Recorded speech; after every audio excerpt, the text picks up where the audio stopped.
All right, Montreal pit bull ban. Hi, Bill. I think your special Let It Go did a lot to educate people about what sweet and loving pets pit bulls can be. I don't have a pit bull myself, but I do not believe in breed-specific legislation or banning certain breeds of dog just because they're more likely to be owned by assholes who will train them to be violent. I live in Ontario where pit bulls are already banned. When Mark Burr, Buehrle, how the fuck do you say that? Burr, was in the Toronto Blue Jays. You mean on the Toronto Blue Jays? He chose to live alone in Toronto away from his family rather than give up their pit bull. Recently, Montreal Council voted in favor of a bill to ban new pit bulls and other dangerous breeds, as well as impose strict regulations on pit bulls already living in the city, including muzzling. Oh, putting a muzzle on them. From what I read, the bill seems to be a panic reaction to the death of a woman who died following a dog attack. Here is the article if you want to read it. I would love for you to speak out against this super lame bylaw and continue to use your fame as a platform to educate people about. Dude, I don't do that. I'm not going to be that person. Hey, I have a podcast. Now you should listen to me about social issues. Perceived as dangerous. Your bit about adopting Cleo is seriously one of my favorite things in life. Oh, thank you. I wish everyone could hear it. Thank you so much. Bill, go fuck yourself. Yeah, I mean, I don't know what the fuck happened up there, but like, I don't think pit bulls are bad dogs. I will tell you, my dog's a fucking psycho and would try to kill you if you came into the house, would attack you because it's possessive, it's envious, jealous, whatever the fuck it is. And my dog is dangerous. And, and if I'm standing there, I can't be like, Cleo, these people are fucking cool. But I think what it is with my dog, with its personality and the information that I did not have access to, and I don't have, like this dog, like really, like if this dog, when this dog's with my fucking trainer, like, and it stays with him, people come and go, complete strangers coming to his house, and the dog doesn't flip out. But with me, it does. I let it up on the bed. I fucking snuggle with the thing and shit. It thinks it's on the same level as me. For whatever reason, it feels like it has to run shit. And I just, after a while, because I'm so fucking busy, I just had to like sort of adjust my life around the dog, which is not another thing you're not supposed to do. But, I can walk it down the street. It doesn't go after people. But if someone just walks up to me out of nowhere and starts talking to me, it starts barking. It doesn't growl or show its teeth, but it definitely considers it like a threat. So, but this is the thing. What I've noticed since having this dog is that there are a bunch of dogs that do that of all breeds when I walk down the street.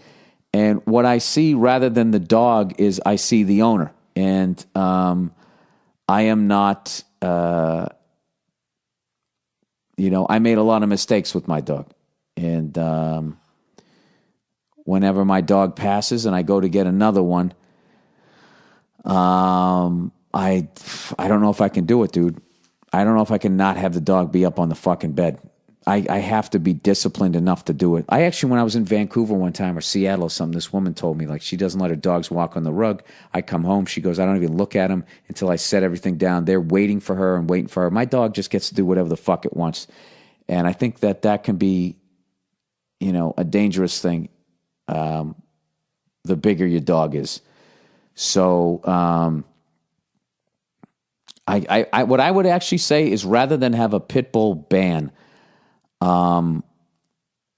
what I would say is if you're going to get a dangerous breed, and a pit bull is a dangerous breed, and all that means, I'm not saying the dog is inherently dangerous. I'm just saying that if your dog goes to bite somebody, like anybody's dog can, the level of damage that a pit bull can do versus if you get bit by a chihuahua, you have to understand, you have to respect what you have. So what I would say, rather than have a pit bull ban,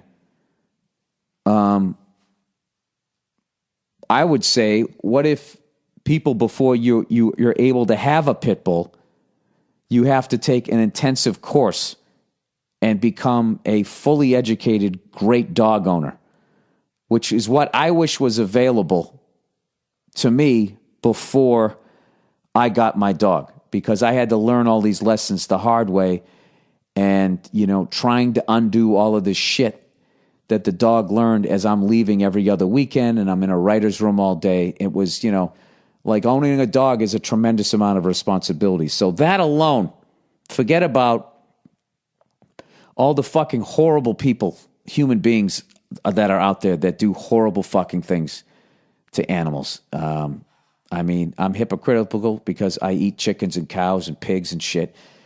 And, they don't exactly treat them, they always say, oh, it's free range, it's organic and all that shit. And then you watch the documentary and they're cutting their beaks off and feeding them cows and shit, and it's fucking horrific. But these people who fight dogs and these people who I honestly think there was some case in New York where this guy he was in an argument with his girlfriend. He snatched the girl's dog out and fucking spiked it on the ground and killed it. And the woman's daughter was in the other room. And this motherfucker only got 60 days. It's just I just kind of feel like somebody big enough should have grabbed him and spiked him down on a kitchen floor, and then he'd have to fucking deal with the ramifications of that, rather than my tax dollars paying for $60 worth of free fucking meals for this guy to be in some fucking halfway house. The level of fucking anger issue that guy has, that is I don't know, but that's really a shame, and that's what they're doing up there. Is they're trying to protect people, and they're not going to throw any money at it. So they're just going to say, all right, no more of these dogs, no more of these dogs. That's what they're doing. So, but I got to be honest with you, getting mauled to death by a fucking pit bull. Do you want to go out like that? That's pretty fucking horrific. And then also horrific is them then killing every other pit bull out there. So that would be my suggestion, is that, and if you are considering getting any dog, I'm sure that there's things that you could go out, that's the number one fucking thing that I wish I did, because I absolutely fucking love animals. I love dogs. I fucking love them. And everything that I do, is probably wrong, because the dog feels like it's on the same level as me and it has to run shit. And that's why people come through the door and it flips the fuck out. And I have to put I just know how the dog is. What I did, I just adjusted to it. I'm just like, all right, I know I'm having people over, so I just take the dog downstairs and I just keep it in the room downstairs. Nobody even sees the fucking thing.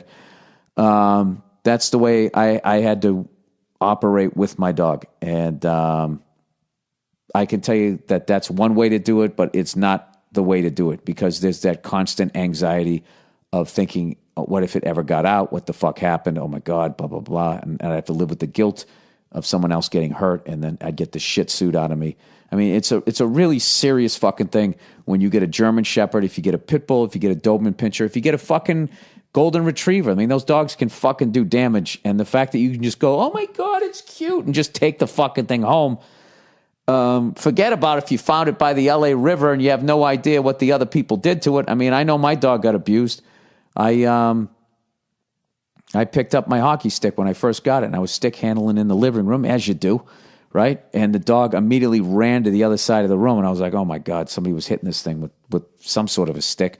So what I did was I just laid the hockey stick down in the middle of the room. I went all the way in the opposite side of the room, and I'd call the dog over, and the dog would come over and go all the way around the stick, and then come over, lick me on my face, and I go, all right, go back to your bed, and it would go back to its bed, and each time it'd sniff the stick a little bit more, and I just baby stepped it to the point where by the end of it, I could, stick handle in my garage, with the tennis ball and shit, and it didn't give a shit. But I wish I did that on other areas, but I never.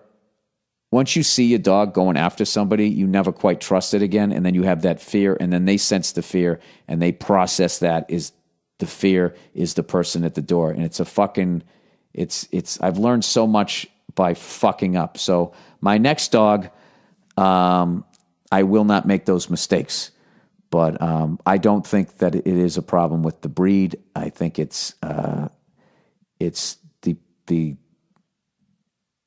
the size of the dog and the mistakes that I fucking made, My dog right now is sitting just to the left of my computer. She's staring intensely at me. She's been fed, she's been out, and everything like that. And all that says is she wants to be let up on the couch. And you know what? I can't do it. I'm going to turn it around. I'm too weak. I can't resist. You're too fucking adorable. Why is your head shaped like a fucking muscular light bulb? You ever notice that, you little bear face? Huh? Why can't you be like this with company? Why can't you see that I'm relaxed around them and then you're relaxed? Why do you treat everybody like they're a fucking axe murderer? Huh?